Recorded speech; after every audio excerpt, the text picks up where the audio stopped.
$100 million on condoms to Hamas.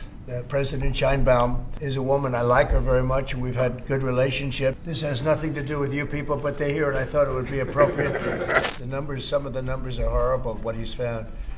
$100 million on condoms to Hamas. Condoms to Hamas. And many other things that are frankly even more ridiculous. And they're finding tremendous waste, really waste, more than anything else, I think you could say. Probably fraud and abuse can be added to it, the more standard waste, fraud and abuse.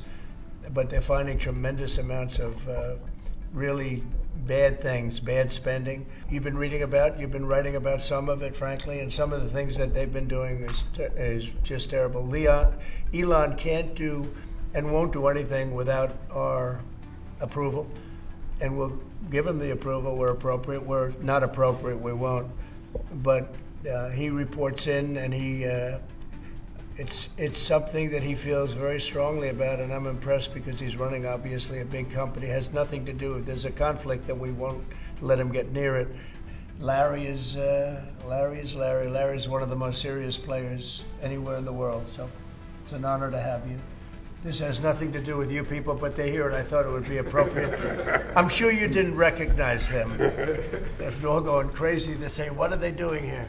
Thank you, sir. Mr. President, on the tariffs, is there any chance that Canada or China could also get out of the tariffs after you start to deal with Mexico? Well, nobody's out with Mexico. We had a great talk with Mexico, and we had President Scheinbaum is a woman. I like her very much, and we've had good relationships, but we have to stop fentanyl from coming in, whether I like somebody or not, and we have to stop the illegal aliens from coming in. I think we've lost 200,000 people on average a year for many years, much higher than the 100,000, could be even closer to 300,000.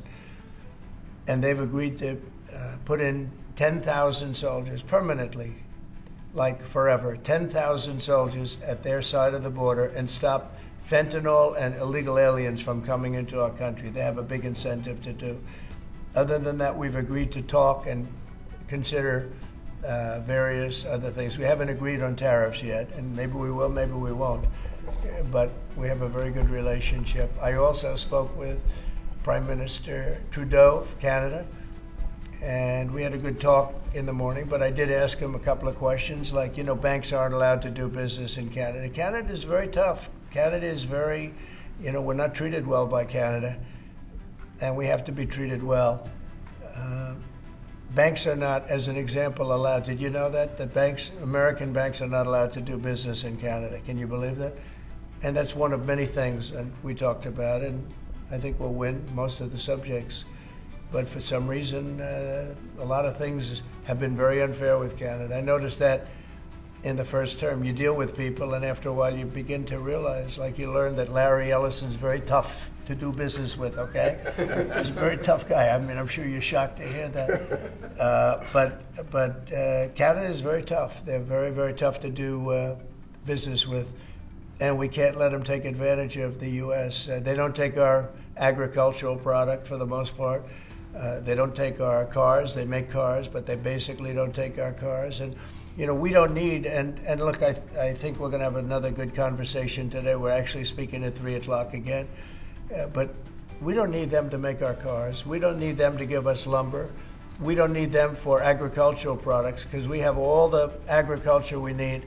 They don't take our agricultural product for the most part, our milk and dairy, etc. A little bit they do, but not much. We take theirs.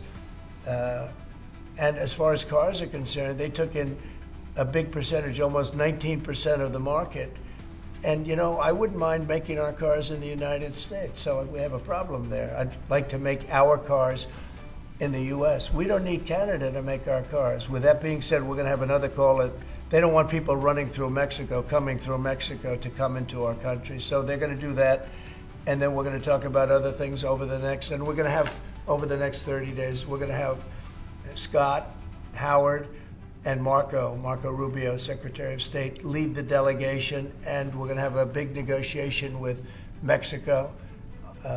I'll be involved too, and President Scheinbaum will be involved to see whether or not we can work something out on the tariffs.